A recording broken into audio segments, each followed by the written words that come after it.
Paramedical কোর্সগুলোর মধ্যে সবচেয়ে best paramedical course কোনটা, এটা বোধহয় সবাই জানে। কিন্তু কেন বেস্ট? সবাই বলবে ডিমান্ডের জন্য, তা কিন্তু নয়। তার প্রধান দুটো ক্রাইটেরিয়া আছে, সেটা কিন্তু অনেকেই জানে না। এবং যদি ধরেই নিলাম যে medical lab technology best paramedical course, তাহলে তারও দুটো কোর্স আছে, বিএমএলটি এবং ডিএমএলটি। তার মধ্যে এই দুটোর মধ্যে আমার ক্রাইটেরিয়া অনুযায়ী কোন কোর্সটা করলে ফিট হবে আমার জন্য, সেটাও নিয়ে আজকে আলোচনা করব। এবং বেস্ট কলেজ কোনগুলো, যদি আমি ধরেই নিই যে বিএমএলটি বা ডিএমএলটি করব, তার জন্য বেস্ট কলেজ কোনগুলো, তিনটি সেক্টরে কলেজগুলোকে ভাগ করব: government college, private college with under জেনপাস, এবং ডাইরেক্ট অ্যাডমিশনের জন্য কি কি কলেজ রয়েছে। শুধু তাই নয়, আর্টস, সায়েন্স বা কমার্স থেকে ব্যাকগ্রাউন্ড থেকেও কোন কোন কলেজে প্যারামেডিক্যাল কোর্স করানো হয়, এবং তার সঙ্গে কলেজ বাছাইয়ের ক্ষেত্রে যে যে মেন ক্রাইটেরিয়াগুলোকে তোমাকে জানতে হবে, যেমন অ্যাফিলিয়েশন কি কি থাকা উচিত একটা প্রাইভেট মেডিকেল কলেজের ক্ষেত্রে, হাই কোয়ালিটি ফ্যাকাল্টি আছে কি না, অ্যাফোর্ডেবল ফিস আছে কি না, স্কলারশিপ কেমন দেয়, প্লেসমেন্ট কেমন হয়, আর্টস, সায়েন্স, কমার্সের ক্ষেত্রে এলিজিবল কিনা, এবং ইন্টার্নশিপটা যে করানো হয় সেটা গভর্নমেন্ট হসপিটালে করানো হয় না প্রাইভেট হসপিটালে করানো হয়। এই ক্রাইটেরিয়াগুলো কোন কোন কলেজের সাথে ফিট করছে, সেই অনুযায়ী আজকে কলেজ বাছাই পর্ব চলবে। এবং সমস্ত কলেজগুলো আমি একদম নর্থ টু সাউথ যত কলেজ রয়েছে বেছে বেছে আজকে কলেজের নাম জানাবো। তার সঙ্গে মানে জব অপরচুনিটি কেমন রয়েছে, ডিএমএলটিতে কেমন, বিএমএলটিতে কেমন, হায়ার স্টাডির ক্ষেত্রে স্কোপ কেমন রয়েছে, স্যালারি কেমন হয়, এবং মোড অফ রিক্রুটমেন্ট কেমন হয়, অর্থাৎ চাকরি পাবে কিভাবে, এই সমস্ত কিছু নিয়ে আলোচনা করব। তাই ভিডিওটা শেষ পর্যন্ত দেখো, ভালো লাগলে লাইক করে বন্ধুদের শেয়ার করে দিও। দেখো, বেস্ট কোর্স হচ্ছে বিএমএলটি কোর্স, যেটা আমি তোমাদের সাথে একমত। কিন্তু কেন বিএমএলটি বা ডিএমএলটি বেস্ট কোর্স হবে, তার কারণ হচ্ছে মেন ক্রাইটেরিয়া দুটো। নাম্বার ওয়ান হচ্ছে নেচার অফ জব। বিএমএলটি বা ডিএমএলটি এমন একটি কোর্স যেটা করে তুমি যে জব এনভায়রনমেন্টটা পাবে, সেটা কিন্তু অন্য টেকনোলজি কোর্সগুলোতে কিন্তু নয়। এটা একটা ঠান্ডা ঘরে বসে পেশেন্টের সাথে কিন্তু ডিল করতে হবে না। পেশেন্টকে নিয়ে বসানো, তাকে উঠানো নামানো, এদিকে ঘোরো ওইদিকে ঘোরো, এক্স রে বা অন্যান্য যেরকম হয়, এখানে কিন্তু সেরকম ব্যাপার নেই। স্যাম্পল আসবে, তুমি একটা ঠান্ডা ঘরে ঠান্ডা পরিবেশের মধ্যে তুমি কাজ করবে, সেখানে কোনো ডিস্টারবেন্স থাকবে না। এটা সবাইকে কিন্তু জব স্যাটিসফ্যাকশান দেয়। দু নম্বর, ডিমান্ড। কেন ডিমান্ড? না, এমবিবিএস ডাক্তার, হোমিওপ্যাথি, আয়ুর্বেদিক যে কোনো ডাক্তারের কাছে যাওয়া হয়, যে তাতে যে ডায়াগনোসিসগুলো লেখে বা যে প্যাথোলজিক্যাল টেস্টগুলো লেখে, তাতে কিন্তু 95% কিন্তু বিএমএলটির কাছেই করতে হয়। অর্থাৎ রক্ত, ইউরিন বা ব্লাড, স্টুল যাই হোক না কেন, এমনকি কোভিড থেকে, ম্যালেরিয়া থেকে, টাইফয়েড থেকে, যক্ষা থেকে, সমস্ত রোগ, এমনকি এফএনএসি টেস্ট বা বায়োপসি টেস্ট, ক্যান্সারের মতো টেস্টগুলো কিন্তু সব কিন্তু বিএমএলটিরাই করে। তো 95% টেস্ট কিন্তু বিএমএলটি দ্বারা হয়। এবং তোমার পাড়ার গলি থেকে A1 সিটি পর্যন্ত যেখানেই যাবে, প্যাথোলজি ল্যাব সবগুলিতেই পাবে। তাই ডিমান্ড কিন্তু প্রচুর রয়েছে, তার সঙ্গে জব নেচার রয়েছে, এই জন্য নাম্বার ওয়ান কোর্স। এবার আসি, যদি আমি বেছেই নিলাম যে medical lab technology number one course, তাহলে কোনটা করব, বিএমএলটি করব না ডিএমএলটি করব? দেখো, বিএমএলটি 3 বছর 3.5 বছরের কোর্স, কোনো কোনো কলেজ 4 বছরও করায়। ডিএমএলটি মাত্র 2 বছর বা 2.5 বছরের কোর্স হয়। এবং যারা হচ্ছে কি না, হাই ক্যারিয়ারিস্টিক রয়েছে, যারা হায়ার স্টাডি করবে বা ভালো বেশি করে নলেজ গ্যাদার করতে চায়, তারা বিএমএলটি করবে, এবং যাদের পকেট পারমিট করবে। কারণ 4 বছরে তোমার কিন্তু অনেকটা বেশি টাকা লাগবে ডিএমএলটি থেকে। আর যাদের ইমিডিয়েট জব দরকার, তারা ডিএমএলটি করবে, কম সময়ে কম খরচে তারা ডিএমএলটি করে চাকরি পাবে। এবং গভর্নমেন্ট জবের ক্ষেত্রে বলে দিই, ওয়েস্ট বেঙ্গল গভর্নমেন্টে বিএমএলটি এবং ডিএমএলটি জবের ক্ষেত্রে কোনো আলাদা নেই। স্যালারিও একই, স্টার্টিং স্যালারি প্রায় 36,000 টাকা পার মান্থ পাবে যদি পার্মানেন্ট পোস্ট হয়। এখন কন্ট্রাকচুয়াল বেসিসে হচ্ছে, এই কন্ট্রাকচুয়ালে প্রায় 20-22 হাজার টাকা থেকে একই স্যালারি হবে ডিএমএলটি বিএমএলটি দুজনের ক্ষেত্রে। কিন্তু প্রাইভেটের ক্ষেত্রে স্যালারিটা ডিফারেন্স হবে। তুমি যে ডিএমএলটি করেছে সে কিন্তু স্যালারিটা অনেকটা কম পাবে বিএমএলটির থেকে, স্টার্টিং ইনিশিয়াল স্যালারি। এবং প্রাইভেট জবের ক্ষেত্রে বিএমএলটির স্টার্টিং স্যালারি 12 থেকে বা 15 থেকে 25 হাজারের মধ্যে হবে, আর ডিএমএলটির ক্ষেত্রে 12 থেকে 15 হাজারের মধ্যে হবে স্টার্টিং স্যালারি।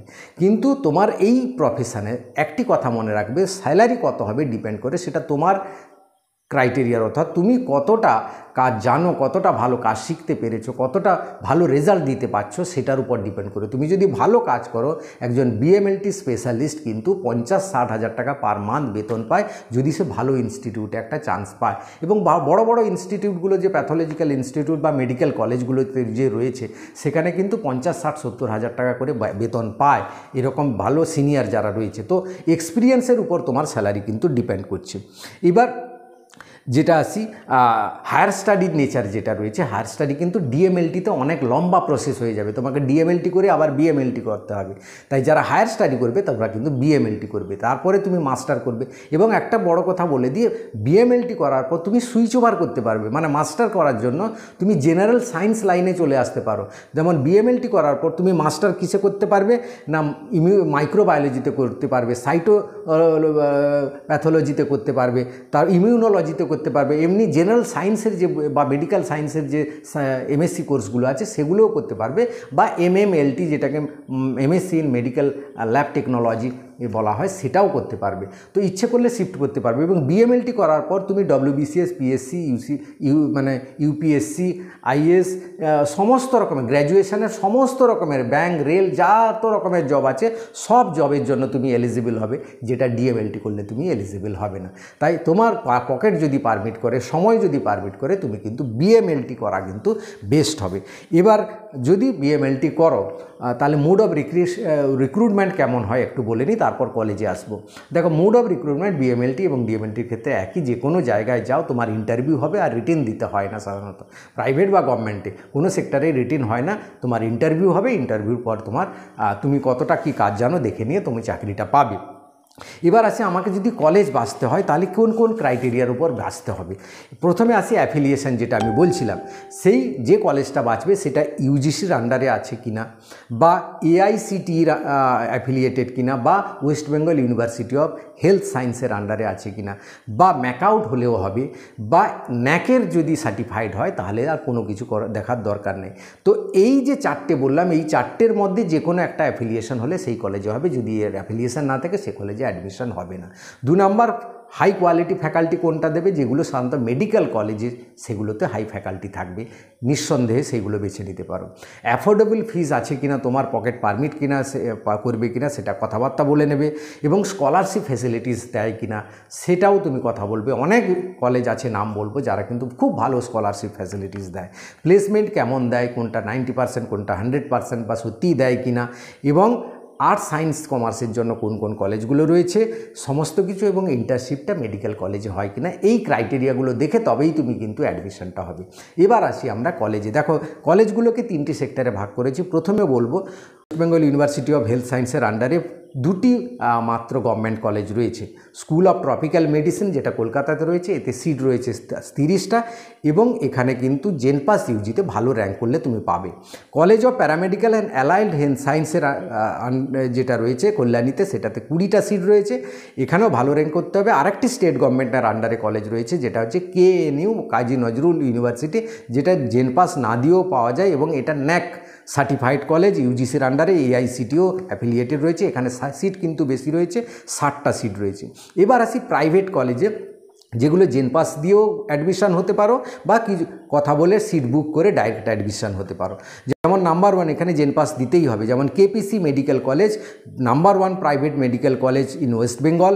এখানে সিট রয়েছে 25টা, ফিজ হচ্ছে 2,70,000। অ্যাডমিশানের সময় তোমাকে দিতে হবে 65,000। 2 নম্বর বলবো, হলদিয়া ইনস্টিটিউট অফ হেলথ সায়েন্স, এটাও মেডিকেল কলেজ, এটা কিন্তু ভালো হবে। তাহলে সিট হচ্ছে 60টা সিট রয়েছে, 2,58,000 প্লাস আদার অ্যালাউন্স রয়েছে কিছু, সেটা কিন্তু ডিটেলসে দেওয়া নেই।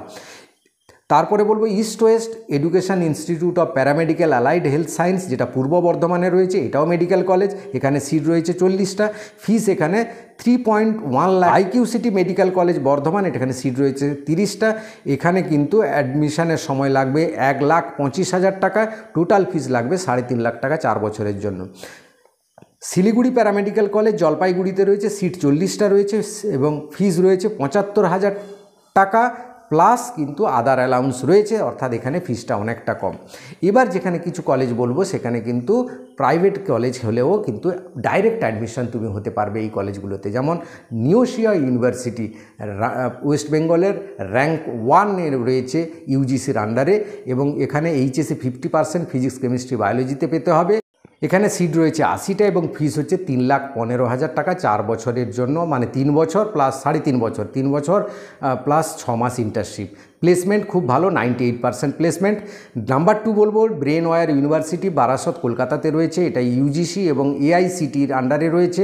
এখানেও কিন্তু 3.5 বছরের কোর্স, ফিস হচ্ছে 3,99,200 টাকা। হ্যাঁ, এবং তোমার এইচএসে তোমাকে 55% পিসিবিতে পেতে হবে। প্লেসমেন্ট কিন্তু 100%, খুব ভালো প্লেসমেন্ট হয়। স্বামী বিবেকানন্দ ইউনিভার্সিটি কলকাতাতে রয়েছে, যেটা ইদানিং খুব ভালো নাম্বার 1 কলেজ হিসাবে গ্রো করে চলেছে। ইউজিসির আন্ডারে রয়েছে, এইচএসে 50% মার্কস, পিসিবি কম্বিনেশান থাকতে হবে এবং সিট আছে 50টা। ফিস রয়েছে 3.5 লাখ টাকা 3.5 বছরের জন্য। বিদ্যাসাগর ইনস্টিটিউট অফ হেলথ, যেটা মেদিনীপুরে রয়েছে, পশ্চিম মেদিনীপুর, এইচএসে এখানে 45% মার্কস হলে হবে, কিন্তু এটা হচ্ছে একটা ওল্ড অ্যান্ড গোল্ড কলেজ বলতে পারো, যেখানে 3.5 বছরের কোর্স এবং সিট রয়েছে 85, অনেক সিট রয়েছে, অনেক পুরনো কলেজ, এবং ফিস 62,300 টাকা 4 বছরে 3.5 বছরের জন্য। অ্যাডামাস ইউনিভার্সিটি বারাসত কলকাতাতে রয়েছে, এটাও খুব ভালো কলেজ, এইচএসে 50% মার্কস পেলে হবে। ইউজিসি, আইসিটি এবং ন্যাক সার্টিফাইড ক্যাটাগরি কলেজ, সিট রয়েছে 60টা, ফিস রয়েছে 3,93,000 টাকা এবং স্কলারশিপ 100% স্কলারশিপ এবং 100% প্লেসমেন্ট, এই সকল ব্যবস্থা কিন্তু অ্যাডামাস ইউনিভার্সিটিতে রয়েছে। তারপরে যে কলেজটা বলবো, খুব important college, Calcutta institute of engineering and management, CIEM বলা হয়, কলকাতাতে রয়েছে। এখানে কিন্তু আর্টস, সায়েন্স, কমার্স এই 3 জনকে অ্যাডমিশান নেওয়া হয়। এইচএসে 50% মার্কস পেলে হবে এবং 95% প্লেসমেন্ট দেখাচ্ছে। ফিস হচ্ছে 3,35,000 টাকা 4 বছরের জন্য, সিট রয়েছে 30টা। সো বিএমএলটি এবং ডিএমএলটির মধ্যে সব দিকটা আলোচনা করার চেষ্টা করলাম। তুমি যদি এই কোর্সটা বেছে নাও, আমি বলবো প্যারামেডিক্যালের মধ্যে one of the best course এবং তোমার গুড ডিসিশন। এই ডিসিশন নিয়ে এগিয়ে যাও, সাকসেস হবেই। Thank you for watching.